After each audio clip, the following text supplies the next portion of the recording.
For joining us on Primetime. Then, now that CNN's friendly reminder that no one who knows how to do shit the right way wants to work for us is out of the way, Kellyanne, the living embodiment of what What's up, guys? Welcome back. She's conservative, so f her con.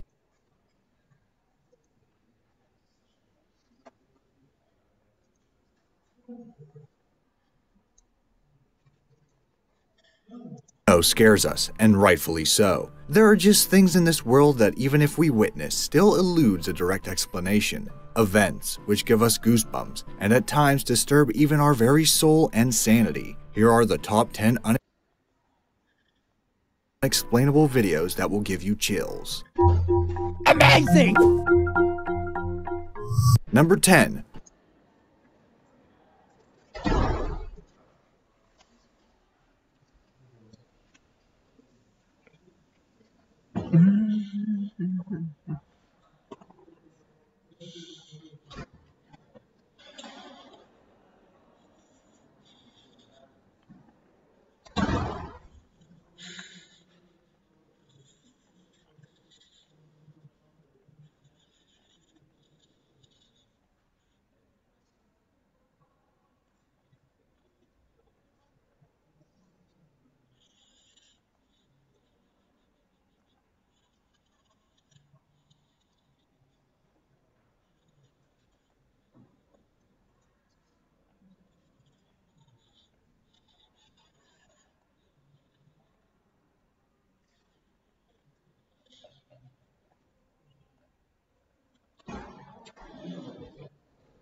Revolving door slams on person. The following footage was supposedly taken from the old Dexia Tower, now named Rogier Tower, in Brussels, Belgium. The incident happened way back in 2006 and shows a man experiencing a bizarre accident that can only be described as mind-numbing. As you can see, the man was heading for the revolving door to exit the building when he is suddenly hit by the doors, which slammed together. Shaken and possibly injured, the man tries to walk away from the shattered glass pile and heads towards what is presumably the reception desk. The prevailing theory suggests that a person, supposedly the approaching figure just outside the revolving door, pushed on the same side, causing the doors to collapse on itself. However, several statements made by a few people who were in the building around the time of the incident claimed that it was due to a mechanical malfunction. The doors were supposed to fold together to make way during emergencies, but they somehow falsely activated, thus causing the accident. Either way, many remain skeptical because of just how forcefully the door slammed shut on the man. What's your take on this event? Was it a simple mechanical failure, or something more deliberate and perhaps sinister? Number 9. The Cannock Chase Woman. The Cannock Chase Forest in England is a well-known site for those in search of nature. However, since the 19th century, the woodland area has been infamous for being a hotspot for many different unexplained sightings and incidents related to various creatures of known folklore. To this day, many people still claim to have witnessed unnatural events in the forest. Events that may have been what you are about to witness. The short recording starts with an expansive aerial view of the Cannock Chase Forest with a drone. A white and grayish figure is then spotted within the surrounding area. The owner of the drone, seemingly curious to this discovery, decided to look at what he found at a different angle. Here, the chilling view of what appeared to be a woman in a dress comes into the scene. There is no official documentation to the incident, unfortunately, but her presence was indeed quite peculiar. For one thing, sightings of the world-famous black-eyed children were also reported in the area, and the site was also where 3 young girls were brutally murdered in the 1960s. Is this woman related to such a long-forgotten grisly incident? What is she trying to do in these woodlands? Regardless of motive, the presence of a human-like figure on an otherwise unpopulated area brings up more eerie questions than sensible answers. Number 8. Disappearing Woman on the Bridge.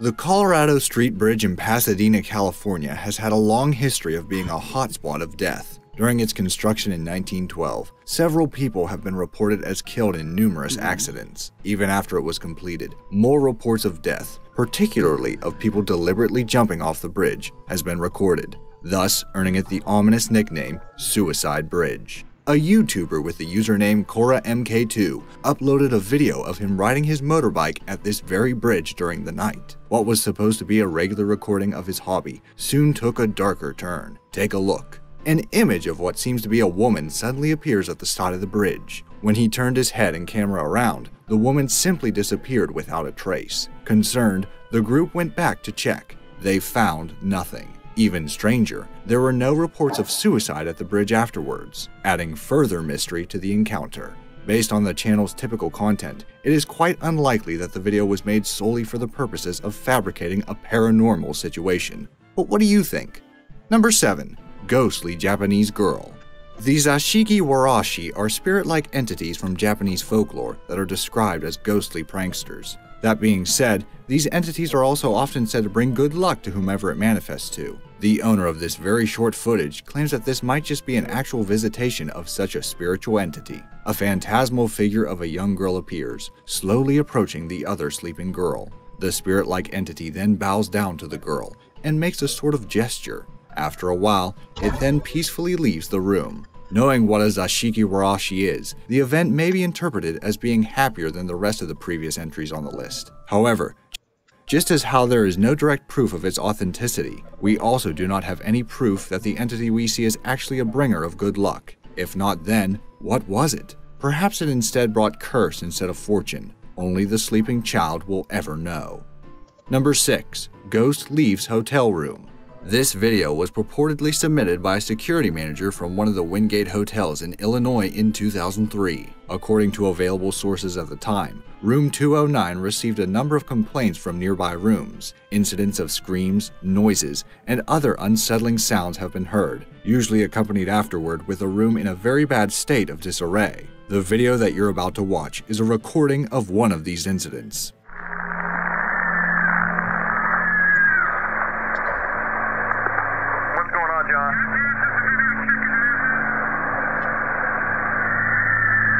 At the start, you can hear screams and the voice of the hotel security manager who guides one of his employees through the operation. Most chillingly, perhaps, is the appearance of what appears to be something coming straight out of the room as the man investigates inside.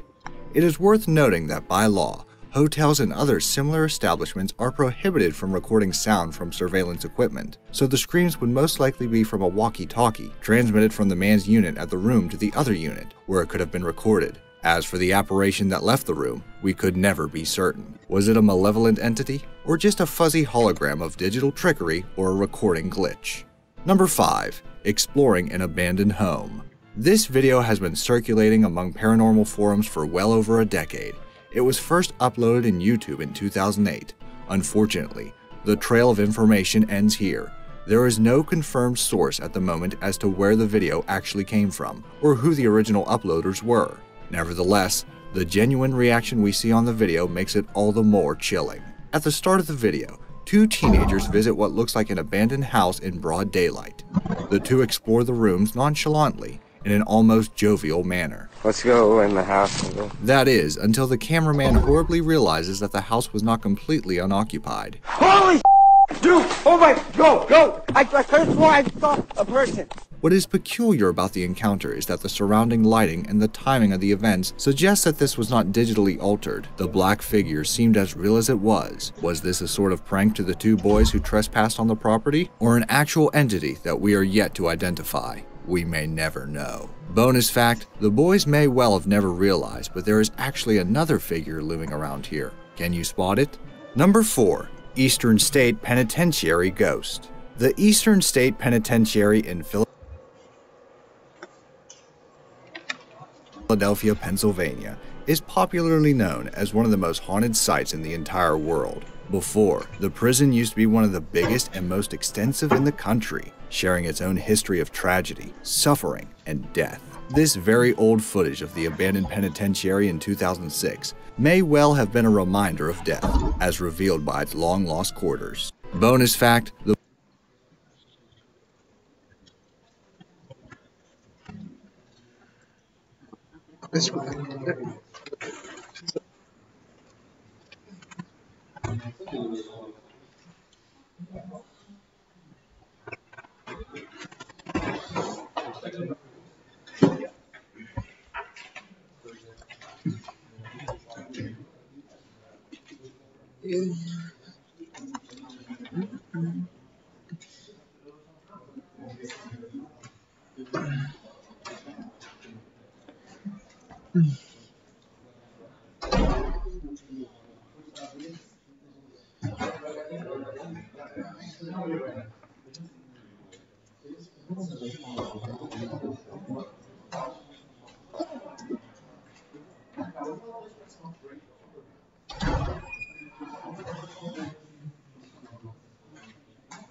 Today on Spotlight. Hey everybody, good evening. I know it's at the time of recording this, broadcasting this live on my Twitch page. It's pretty late. Hi, and welcome to the special. Like 10 in the 10 at night here, Eastern Daylight Time, or I guess whatever. It's EDT now because of Daylight Savings Time.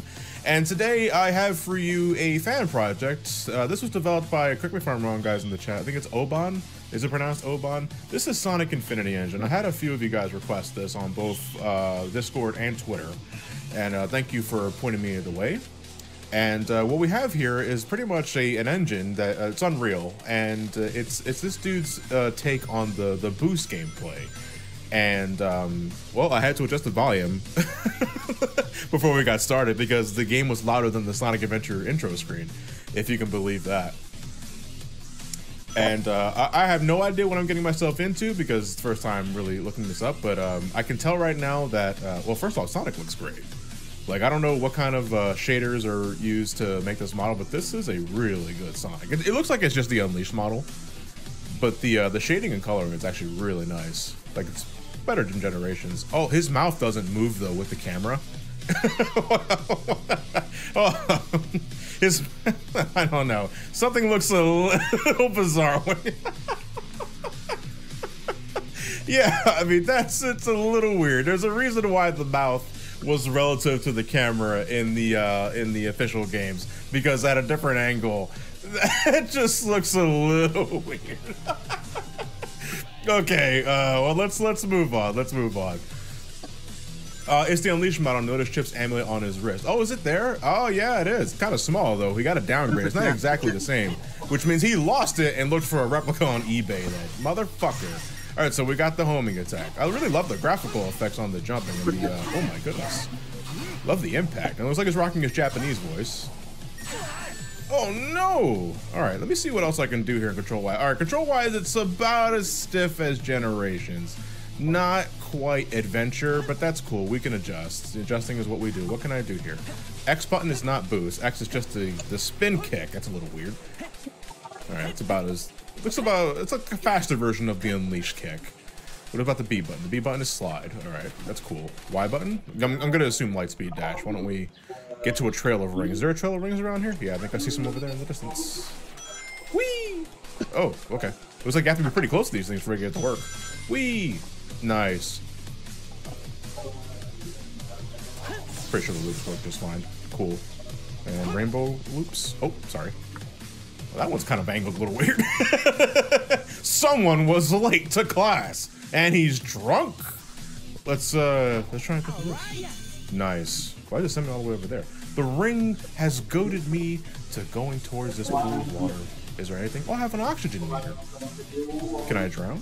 Has drowning been implemented into this game? You know, we've got to test all this shit out because already, for a test engine, I really do like how the game.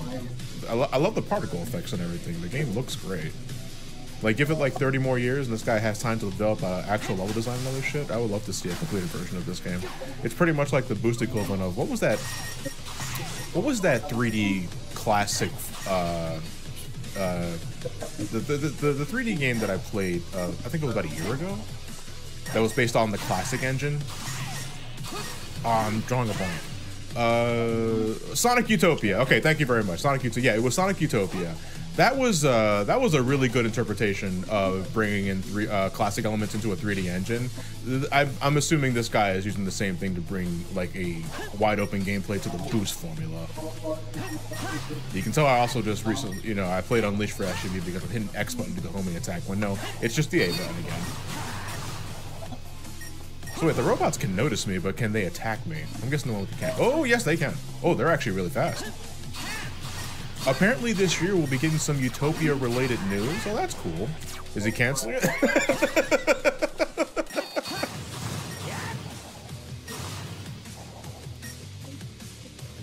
What else can I do here? I'm looking at all this geometry. Okay, I thought those were chaos almost for a second. But no, they're just balloons. We got to give everything a test. Oh, I have a gravity-defying homing attack. All right, we're going to go 6 here. We're going to go 6. And we got trick ramps. Okay, I guess I can't trick. Maybe, yeah, what is boost? Like the right trigger. That's weird. Hey, Blue Typhoon, thank you very much for the tier 1 sub. 14 months on a 14-month streak. Thank you for your love and support. Yeah, the right trigger is boost. Not sure. Yeah, I guess it could be, yeah, Super Bowler. It's good to look at it as a gas pedal. That's still a little weird, though. I'm still used to it being X. Because, like, every other game used it as X. I can adjust. I hope I can, anyway. But how are physics in this game? Like, if I boost from here, can I get, like, some serious air? Oh, that's pretty good. I feel like we're in the fucking realm of darkness with this background. I've been to see him. It looks a lot like you, Tails. I have the stomp. Oh, there are air bubbles here. Jump off of the world. Okay, we can try that. Once well, I'm out of boost. Oh, no. This is bad. So drifting is its own button? It might be. We still have the quick step from Unleashed. But obviously this is not a really good spot to do this, so I gotta get out of here. Can I just walk out? Oh, no. There's friction and there's terrain physics. No boost, though. How do I get out of here? What am I doing here? Sorry, Sean, but you're too late. Maybe I gotta build up enough speed. Oh, wait. Yeah, hold on a second. Wait, we got actual physics going on here. Hold on a second. I mean, it's underwater, so it doesn't make that much sense. But, yeah, we have an attempt at momentum in physics here, because if I get a running start, like, that's not enough to bring me back, but if I start from here, well, okay, I just kind of fucked up there. But I was able to get out just by running back and forth. Yeah, look at that. That's pretty cool. I can spin dash? I can spin dash? How do I spin dash?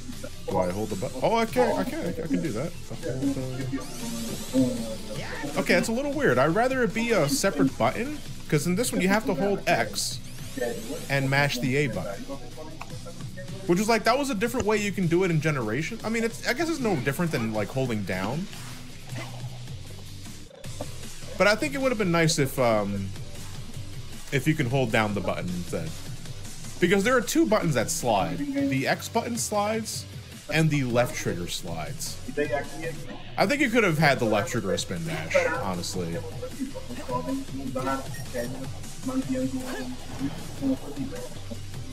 All right, let's see what else we can do here because we got a lot to do in this playground.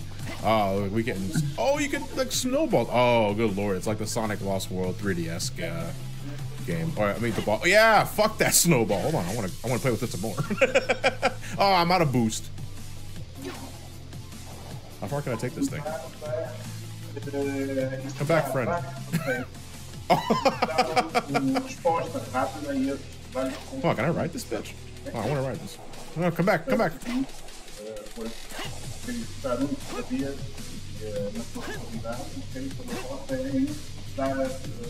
Yes. Oh.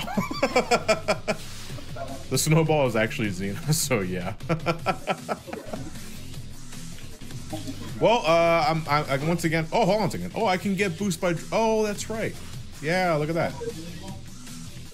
Was that a mechanic in Unleashed in Generations? I don't remember. Drifting gave you boost. It's been so long.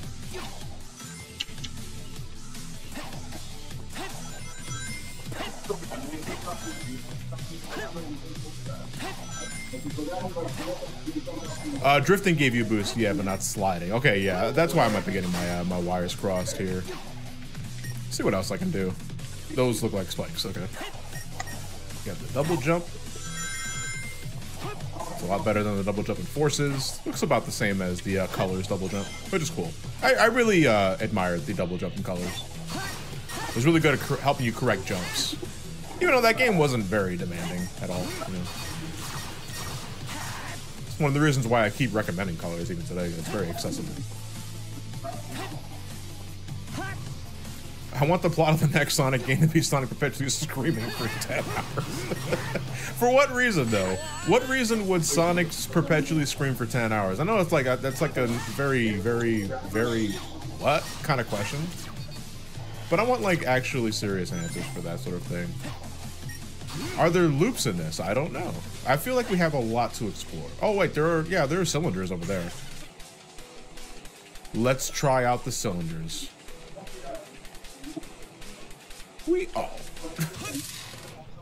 Oh. What? Oh, I couldn't stay. I was kind of hoping we'd be able to do that, but.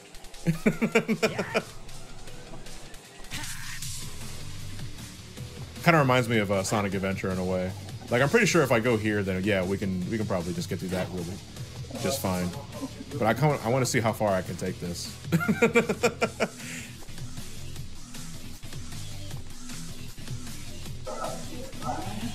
Nah, man, I want to make a complete loop. I want to make a complete loop without boosting. The problem is that this game kind of adheres to realistic controls, because as soon as Sonic goes upside down, I have to switch the analog. I can't hold up on the analog stick for the entire duration. Otherwise, Sonic just, he just makes a 180. Like, the control is relative to Sonic's positioning. And, yeah, I have to, yeah, there we go. That's a loop. Roxfox, there are two folders for this where I downloaded. There's one for Sonic and one for Shadow. So I'm gonna assume Shadow. You can also play Shadow on this one. Hey, that guy's for thank you for a bit. Eggman put 10 hours working the Legos down on the floor in every world. You can float on the platform. Oh, that's don't step on it. Well, I got shoes on, so stepping on it shouldn't be too much of a big deal. Look at this.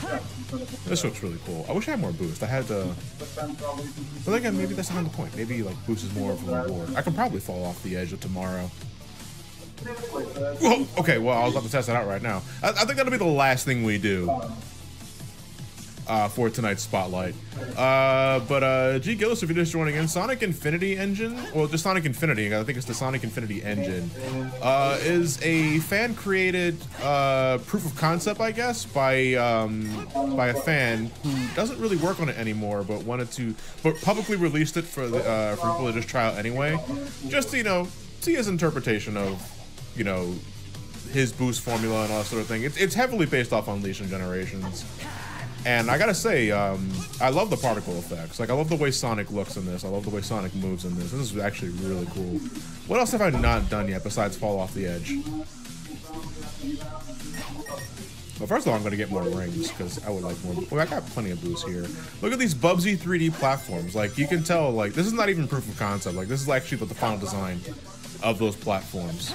That's depressing as hell when I say it out loud now. Boost jump on a hill. Actually, let's see if we can. I know the spin dash is a little more awkward in this game because it's not just one button, it's two. But let's see if we can spin dash jump off of some slopes. See if we get some serious air here. Let me see. This looks. Oh no, I can't. I can't just stay down. Wow. Oh no, actual physics. That sucks. Oh, Sonic, come on. Oh, I was kind of hoping he would just like jitter all the way up to the top.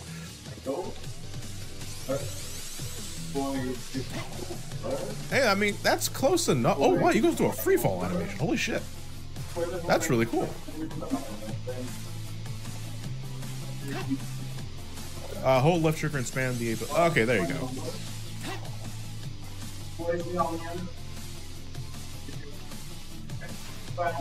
Also, people accused it of having some sort of virus-like gather battle, but I mean, that's a really dumb thing to, well, I didn't, my antivirus didn't go off at all when I downloaded this. You know, so far, my computer has not shat the bed. That is really cool. I love that idea, where if you get some serious air, you can free fall so you can have a better landing. Like, if you're in midair for a while, yeah, that's really, oh, I love the animations for this. That's really cool. It's like Sonic is like actually reacting to how far he's falling and all that sort of thing. Yeah, that is great. It's the little things that I really appreciate in terms of detail. I'm gonna fuck out that robot today. Oh no. I can't move. If I was playing Symphony of the Night, this is where Alucard would say, what? Maybe I can boost. Oh no, I'm stuck. Quality. Oh no, I didn't mean to do this. No. Can I get out of this at all?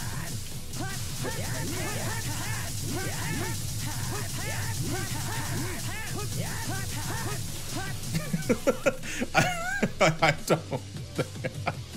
Yeah. All right, we are. I think we're good. I'm gonna boot up the Shadow folder now. Hey, what is up, guys? All right, Shadow. You're probably just you know, you're just Sonic. Great model though. I think it's based off of Generations as well. Does he also have the side mouth problem? Wonder if he has any sort of idle animations that would emphasize his side mouth. It's not that bad though. Yeah, because Shadow has to be so fucking boring.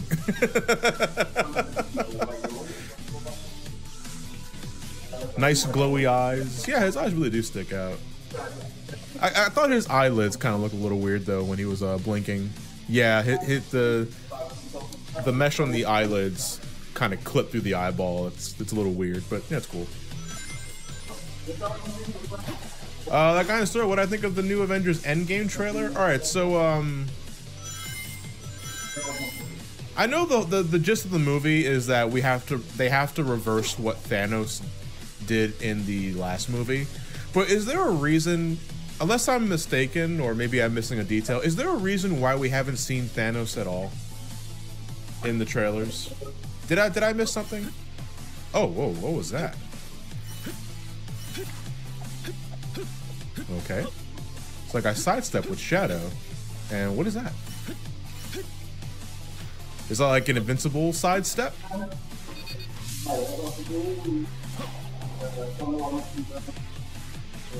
Is it teleport? Oh no, yeah, his sidestep is just teleporting because he has to be a show off. Oh wow, that was really hard progression. I'm glad that checkpoint was there immediately after the other one. Could you imagine if I had to try? Oh, that's really cool. His light speed dash is his chaos control. Which, you know, that makes a lot of sense. That's really, again, the particle effects are really good. What else can I do though? Because it looks like Shadow is more than just Sonic in this one. Maybe aesthetically he's different. I'm not sure about gameplay wise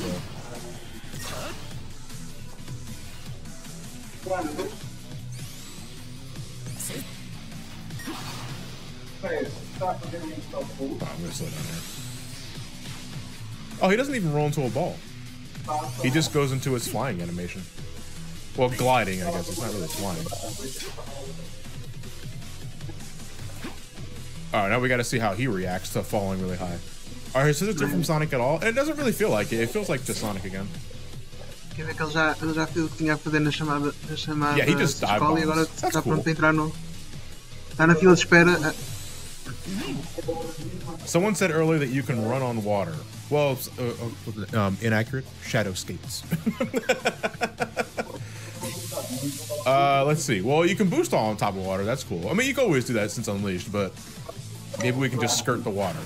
Yeah, look at that. Oh, you can only do it for so long. I was gonna do a little ballet jump too. Can he do a chaos spear? Let's find out. Let's see. We did that by jumping and doing it. In other games, you just jump to hit some sort of special button. But no, it doesn't look like we have anything here. Also, I'm also out of energy though. Yeah, I'm noticing. I just noticed that little energy meter there. That's not boost. What is that tied to? What is that percentage? Is that chaos control power? Like, is that if that's at 100%, can I do certain attacks? Let's find out. It might be my speed. Oh, like in the advanced games, where if you had more rings, the faster you went. I'm noticing a meter there. Oh, that's probably my top speed. Let's see if I boost, if it goes up. Yeah, it goes up. So that's probably just gauging my speed. Yeah, it's a speedometer. There you go. Well, I would tell you how fast I was going. My speedometer melted.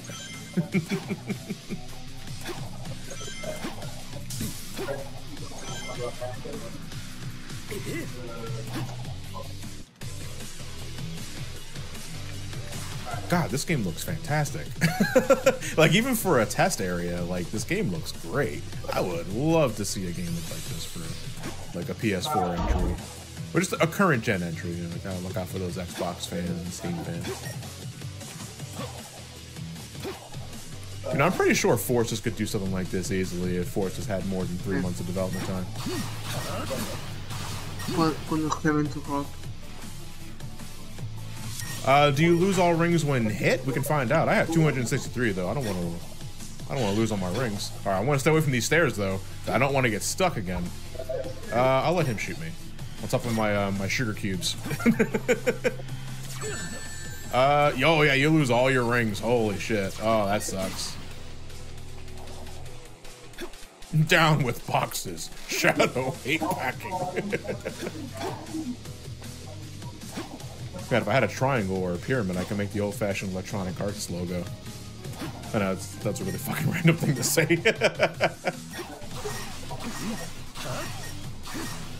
Thoughts on a possible SA1 remake? I mean, honestly, guys, if it's not all but confirmed at this point, I think that's what Sonic Team is working on right now. And that's not even me just being hopeful. I think right now it's just the most obvious thing to do. And I think that's what they're working on. I honest to God thinking they are working on a SA1 remake. Now, whether or not they will bundle Sonic Adventure 2 with that remains to be seen. But I think they are working on a Sonic Adventure 1 remake. Rareful, you really don't want Sonic Team to make the Sonic Adventure remake, though? I mean, you have the basis, so that's better than nothing. And then, if you're smart, which I know it's the easy thing to say is that Sonic Team doesn't know what the hell they're doing, and it's easy to be pessimistic about that sort of thing. Wow, Shady, you really just freefall. They have the groundwork for Adventure already, thanks to the original release. The smart thing to do would just to take feedback from the Sonic fan base. And just find out what works and what didn't, you know?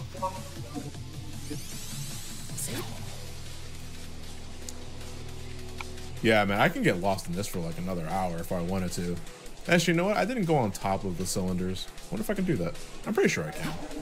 Just... Freedom.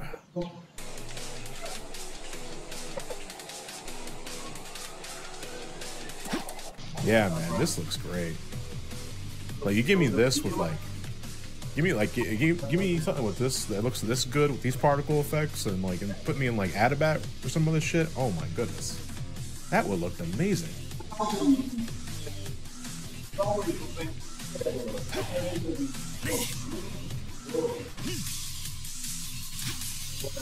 This is the easiest way to, yeah, I mean, again, I think if anything, Mania proved that if you let dedicated fans take the helm, they can make something really good. I mean, hell, if you check Sonic's, the official Sonic the Hedgehog Twitter account, I think their pinned tweet is all the accolades that Sonic Mania got. It's like, it's Sonic Mania Plus specifically is the highest rated Sonic game in 25 years. All because you let the fans take the helm. Oh, here we go. I wasn't even really paying attention to what I was doing. We're falling, boys. It looks like we're gonna be falling forever. Am I even moving down? I am. All right, so this is how Shadow dies. This is what you wanted, right? This is the promise I made to you guys. Whoa, what is that? Oh, there are springs here. There's a lot. Eu queria mostrar, com este vídeo, queria mostrar os eurodeputados portugueses que votaram a favor do artigo 11 e do artigo 13. Artigos que, apesar de se camuflarem como algo que tem a ver com direitos de autor, não, tem a ver com censura dos europeus, contra controlar e manter a União Europeia independentemente da vontade das pessoas, manipular a informação. Pronto, então temos aqui alguns nomes como Cláudia Monteiro Aguiar, do PSD, Carlos Coelho, do PSD, José Inácio Faria, do PT, José Manuel Fernandes, do PSD, João Ferreira, do PCP, Ana Gomes, do PS, João Pimenta Lopes, do PCP, Nuno Melo, muito iludido com esse, do PP, pensava que era uma pessoa inteligente, mas não é. Pedro Silva Pereira como eu, Pedro Silva Pereira, do PS, António Marinho Pinho, este filho da puta, António Marinho Pinto, António Marino e Pinto, PDR, Paulo Rangel, do PSD, Sofia Ribeiro, PSD, Liliana Rodrigues, do PS, Maria João Rodrigues, do PS, Fernando Ruas, do PSD, Manuel dos Santos, como o meu pai, Manuel dos Santos, do PS, Ricardo Serrão dos Santos, do PS, Miguel Viegas, PCP, e Carlos Zorrinho, do PS. Todos estes eurodeputados votaram a favor do artigo 11 e do artigo 13. Artigos que vão destruir a internet.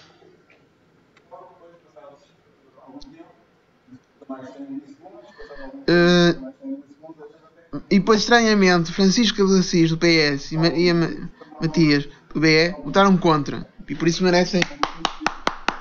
Podem ser partidos errados, mas merecem um aplauso. Por favor, decorem os nomes e os partidos destas pessoas e, por favor, contactem estes eurodeputados e mostrem que artigo 11 e artigo 13 não podem passar, e que, se passarem, isto irá refletir nas próximas eleições. Por favor.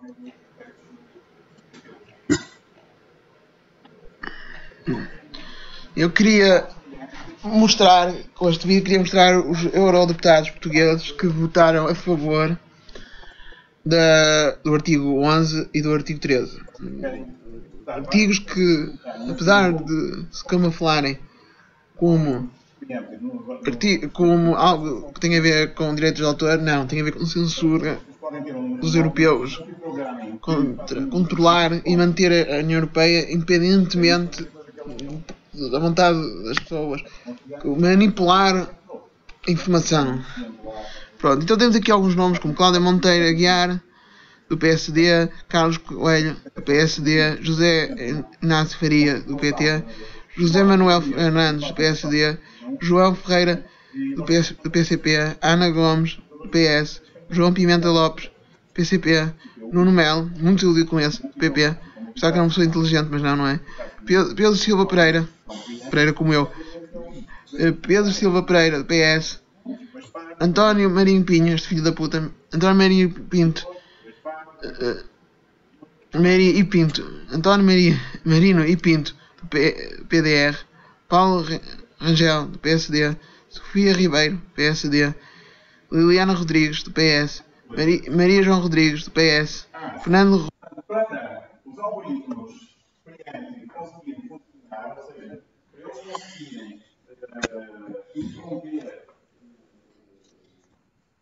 o que está a falar com o suporte a nível da moeda. Não basta só software.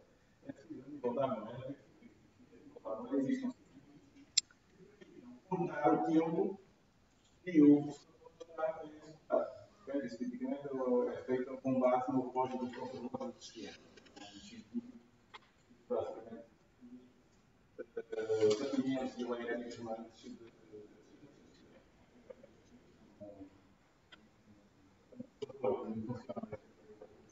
frequência de lógica de 1 GHz e um movimento lógico do sistema cerca de 1 nanosegundo.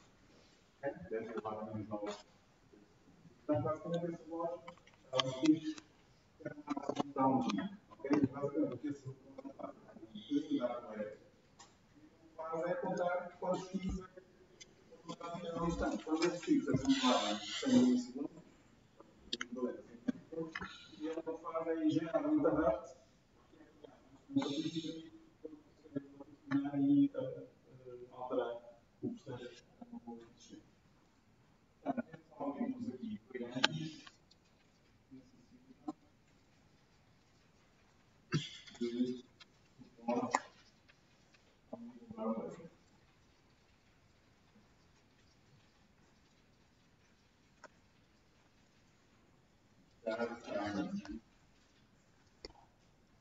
temporizador. A hardware basicamente consiga contar quanto tempo passou a partir de um determinado instante e depois um interrupt um final elétrico, basicamente, que executar o schedule. Bom, mais coisas. Há aqui estes algoritmos de creampie são algoritmos que introduzem uma série. Porquê é que eu estou a dizer isto? Você pode dizer assim, pois é óbvio que é alguma coisa que quanto temos que ser instalar no processador. Mas isso era uma coisa que quando o Unix foi criado, era algo que não era habitual nas máquinas. Okay? Portanto, ou seja, quando as pessoas que desenharam o Unix pensavam num sistema multitasking tal como era, isso obrigou também, da parte do hardware, ao redesenho do hardware para suportar melhor este tipo de sistemas operativos. Okay? Não só a este nível, a gestão de processos, mas depois vamos ver também a parte do exemplo parte crucial nestes sistemas. O vosso processo está a ter uma chamada ao sistema e está a executar código do sistema operativo. Imaginem, então estava aqui a atualizar, por exemplo, qualquer coisa do sistema operativo.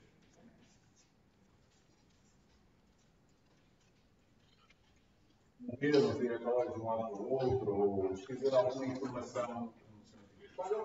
Quando o sistema de ficheiros, a System Call está a reorganizar o sistema de ficheiros, imaginem que ele estava aqui, neste momento aqui, e de repente chega aqui o timer e diz assim, pá, desculpa lá, mas tens de parar que tenho que pôr próximo uma coisa no CPU. Okay? O que é que podia acontecer? Podia acontecer que ele poderia estar a escrever aqui alguma informação e parte dessa informação ainda não ter sido completamente escrevida. Okay? Portanto, se ele pudesse ser interrompido neste instante aqui, aquilo que acontecia é que outro processo podia executar, eventualmente até podia ir consultar os mesmos ficheiros ou essa zona do e a informação estava consistente. Okay?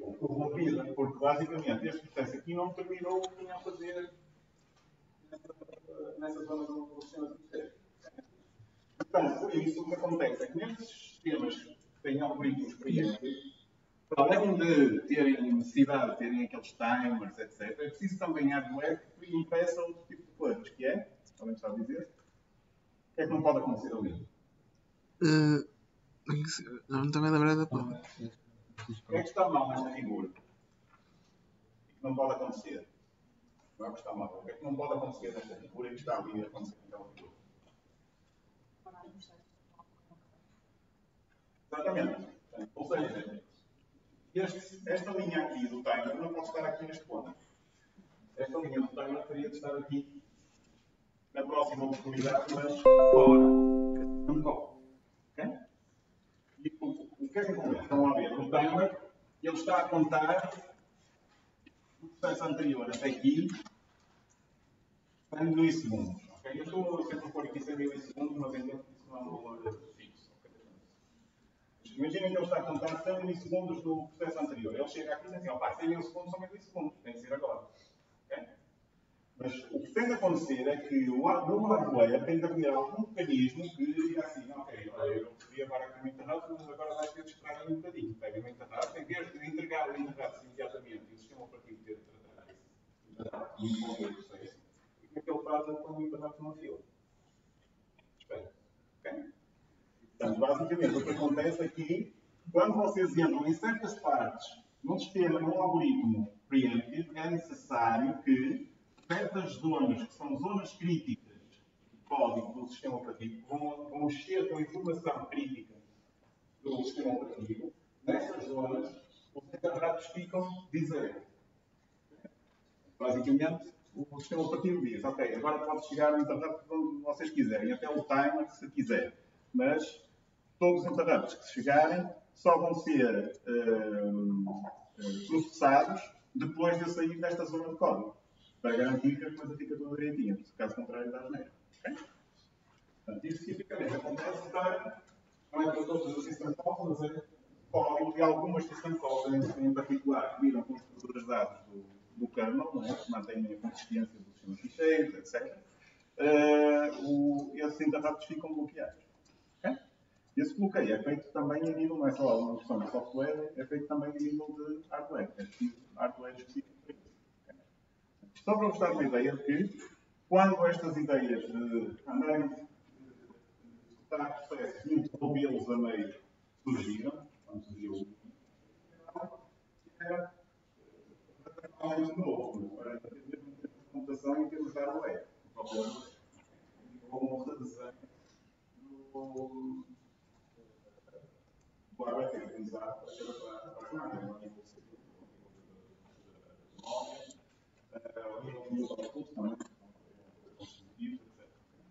mas, depois, obviamente, os benefícios maiores do que os custos que ter de fazer.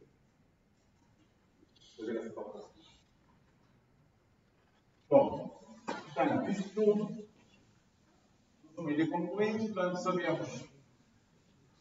A ideia basicamente é que sabemos quando é que o scheduler é invocado, quando é que ele precisa de entrar em ação, é quando há aquelas transições no estado dos processos. E, essencialmente, há dois tipos de schedulers. Schedulers que são um processo de erro sem inclusão, é uma operação de inclusão do processo, não é e alguns que são preemptive, que são mais complicados em termos de. Não são mais complicados em termos de software, mas são mais complicados em termos de suporte em nível de hardware. As máquinas têm que estar preparadas para poderem utilizar de facto esse tipo de algoritmos, quer por causa desta questão dos timers, e quer por causa destas questões de zonas críticas de código associadas ao kernel, publicamente, que não podem estar sujeitas a interrupts. Portanto, ali naquela zona, ninguém interrompe ninguém, aquela secção está na totalidade.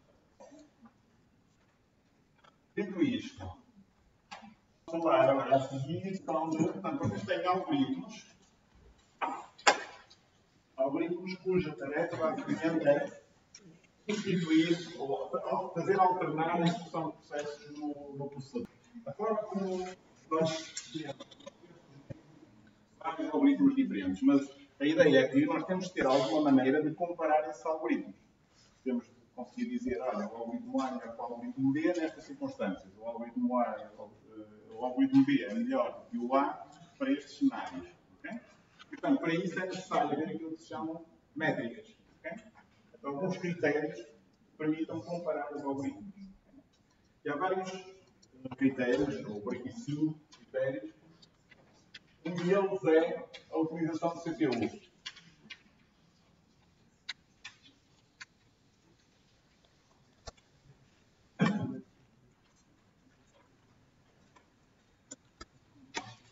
Portanto, um algoritmo aqui neste caso será tanto melhor quanto mais ocupado mantiver. Outra medida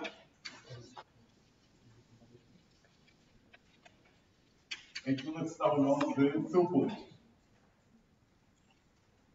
Em português, quer dizer, a palavra mais próxima que eu vou encontrar é algo do género vazão. Às vezes não é qualquer coisa, é um throughput. Às vezes consegue dar a razão de uma unidade de trabalho, vai ser um throughput muito elevado. Aqui, não é bem, por acaso, mas não. Mas a ideia é.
Eu queria mostrar, com este vídeo, queria mostrar os eurodeputados portugueses que votaram a favor do artigo 11 e do artigo 13. Artigos que, apesar de se camuflarem como algo que tem a ver com direitos de autor, não, tem a ver com censura dos europeus contra controlar e manter a União Europeia independentemente da vontade das pessoas, manipular a informação. Pronto, então temos aqui alguns nomes como Cláudia Monteiro Aguiar, do PSD, Carlos Coelho, do PSD, José Inácio Faria, do PT, José Manuel Fernandes, do PSD, João Ferreira, do PCP, Ana Gomes, do PS, João Pimenta Lopes, do PCP, Nuno Melo, muito iludido com esse, do PP, só que é uma pessoa inteligente, mas não é? Pedro Silva Pereira como eu, Pedro Silva Pereira, do PS, António Marinho Pinho, este filho da puta, António Marinho Pinto,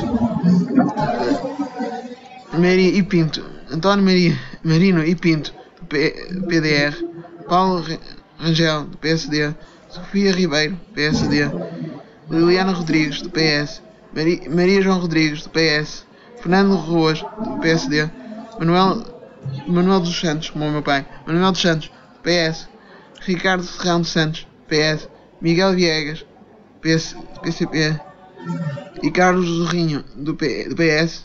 Todos estes eurodeputados votaram a favor do artigo 11 e do artigo 13, artigos que vão destruir a internet.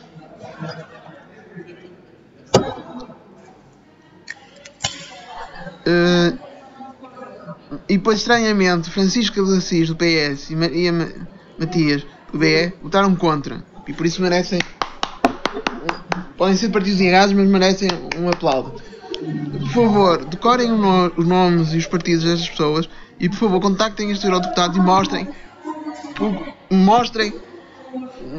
que artigo 11 e artigo 13 não podem passar, e que, se passarem, isto irá refletir nas próximas eleições. Por favor, mostrem a estes eurodeputados que está errado o artigo 11 e o artigo 13. Por favor, contactem, tem aqui os e-mails, estão a ver? Contactem estes eurodeputados e mostrem que estão chateados. Se forem aqui a esta página, saveyourinternet.eu.pt saveyourinternet.eu/pt/ podem ir aqui abaixo e podem contactar os eurodeputados. Por favor, façam uma coisa em relação a este artigo 13. Contactem os vossos eurodeputados, os eurodeputados portugueses. Muito iludido com o Nuno Melo. Este aqui é um estupor, por isso é normal que ele faça uma coisa destas. Por favor, votem no PNR e contactem estes eurodeputados. Mais importante de tudo é, até o dia 11 de Abril, têm que contactar estes eurodeputados. Tem aqui os e-mails, tem aqui a mensagem que têm que mandar. Por favor, contactem. Só mais uma vez eu vou mostrar outra vez os nomes.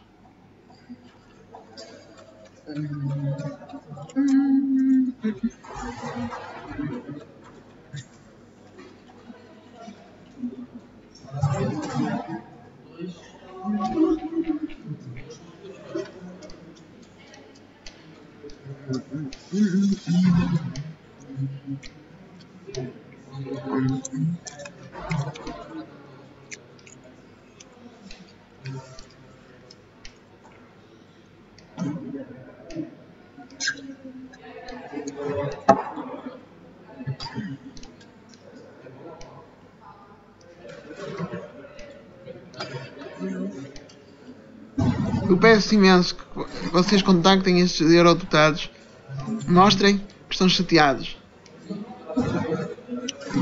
Isto é indecente. Eles representam mal o nosso país, eles violam o nosso país, eles...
Especially updated version of Battle of the Port Spy Hunter.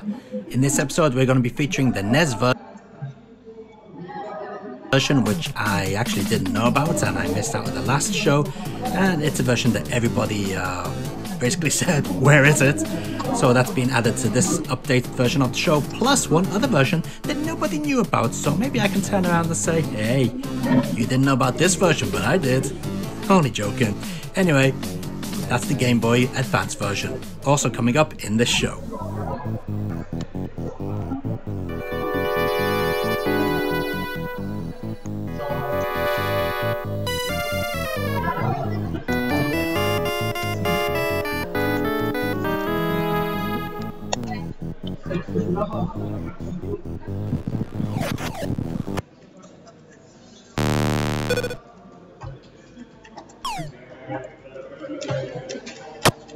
When you would like to use the extra bonus weapon. This version is very much like the Apple II. You also now blow up the a version I had no.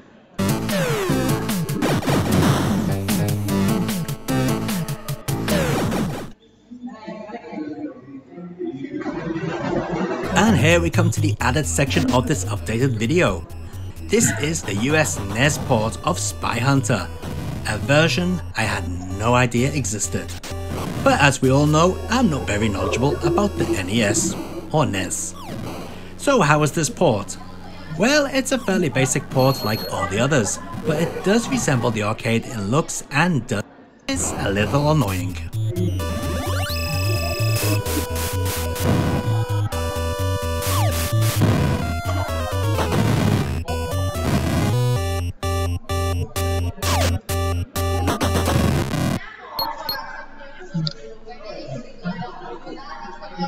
And onto the second edition, which is the Game Boy Advance port. This can be found alongside Super Sprint on a 2-in-1 cartridge.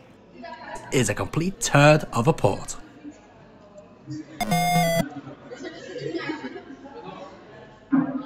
It's a news wave, so it seems like we're in for a bit of a week here because we of course know Google is going to be showing something off on Tuesday on stream, so tomorrow. So I'll be streaming it here just to see what they have, whether it's a streaming service or a box or a console. We'll find out, and it should hopefully be pretty interesting and hopefully fun. So make sure you guys stop by.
Because the left-wing mainstream media and Silicon Valley are largely in political and ideological alignment, people who aren't politically correct and super woke are always going to run into the same problem: the inability to get an audience with the powers that be at these big social networks.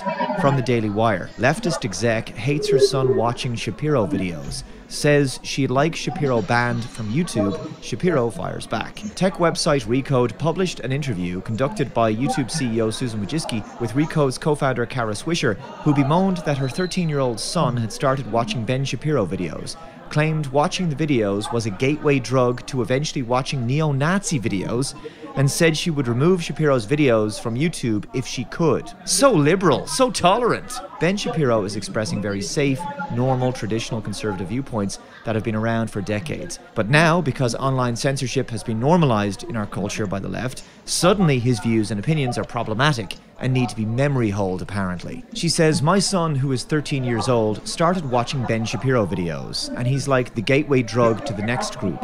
And then it goes right to Jordan Peterson, and then it goes down, and in 3 clicks, he was watching neo-Nazi stuff. It was astonishing." Ah yes, if a person dares to engage in intellectual discovery and explore alternative ways of thinking that differ from left-wing orthodoxy, it won't be long before they'll become a Nazi.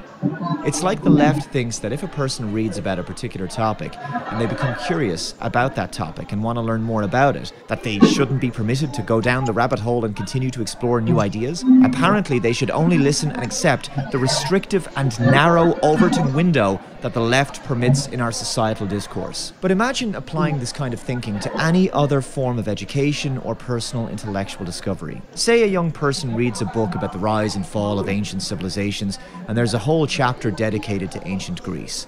And that one chapter fascinates them so much that they decide to go out and find another book specifically about ancient Greece. That's kind of what we're talking about here when it comes to the rabbit hole of information and content discovery. One video from one content creator can lead you to discover dozens more content creators and a whole new range of ideas and ways of thinking about the world. The ability to do this is one of the benefits and rights an individual enjoys in a legitimately free and enlightened society where the free passage of information is permitted. Authoritarian countries like China, on the other hand, censor the crap out of the internet. And in fact, when we heard about the development of Google's Dragonfly search engine project for China, we discovered that the Chinese government seeks to deny their citizens access to information about such topics as democracy, human rights, Tibetan independence, and the Tiananmen Square massacre from 1989. Once you institute censorship in a society, it won't be long before there will be calls for more censorship of more types of materials. To those people who don't respect other people's right to freedom of speech, they will pressure the powers that be to censor even more content till eventually the Overton window is reduced to a range of ideas only they are comfortable with. As we've seen on social media recently, if a platform pushes back and refuses to censor an individual for whatever reason, they receive significant backlash from a mob of activists who will understandably protest this decision, citing all of the other people the platform has recently censored. So the logic becomes, why can't you censor this next person? For the entity actually doing the censoring, be it a government or a corporation, they will have a difficult time justifying their decision to not censor further, as the precedent of censoring people on arbitrary grounds has already been set. And this is the reason the big social media platforms fall so easily to activist brigading. After a brief detour, Wojcicki returned to Swisher's son, saying, "So getting to your son," Swisher, pathetically, "he's lost." Wojcicki, ever hopeful, "No, we can work on your son here. I have a son too, and I get some of these discussions also at the dinner table. I think what you're describing is, and the way we think about it too, look, there's a set of content that has to meet the community guidelines. Ben Shapiro is going to meet the community guidelines. I don't think you're suggesting that we remove him from the platform, are you?" Swisher, bluntly, "I would, but I can't. No. So Kara would ban Ben Shapiro from YouTube if she could, despite the fact that Susan Wojcicki has stated that his content isn't in violation of the community guidelines. But in Kara's mind, not liking a person's content is sufficient to warrant them being removed, I guess. Shapiro replied to Swisher saying, "I'm glad your son watches my videos. It seems rather illiberal of you to ask YouTube to ban my videos." At Susan Wojcicki, "I'm pleased that you aren't interested in banning me. You probably shouldn't give in to people who lobby to ban those they don't like." By the way, I wouldn't ask for Kara Swisher's content to be banned, even if I could, because that's ridiculous. Kara Swisher responded, saying the following, "I was saying that for me," then obviously said no to her when she asked directly, "but make hay out of it if you want, since that is your speciality, and I obviously do not stop my kid from watching either. So stop the loud and inaccurate hand-waving." This is a very odd dodge, in my view, by kids, but you know that. But the context of their conversation matters. They did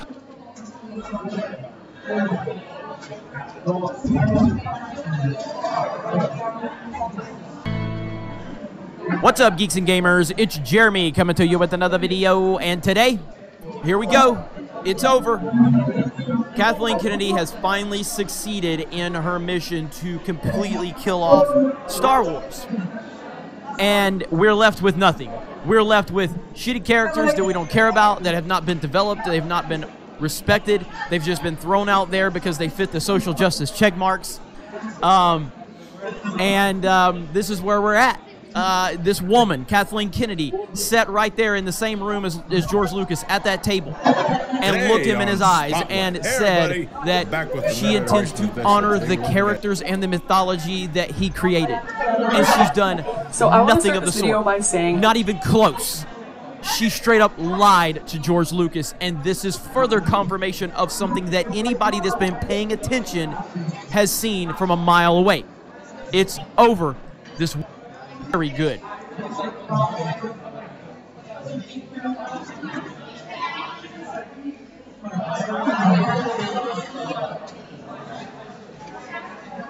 Hey, I wanted to let you know real quick that I'm reopening my Let's Play channel. Come hang out with me all week long over at Friday Night.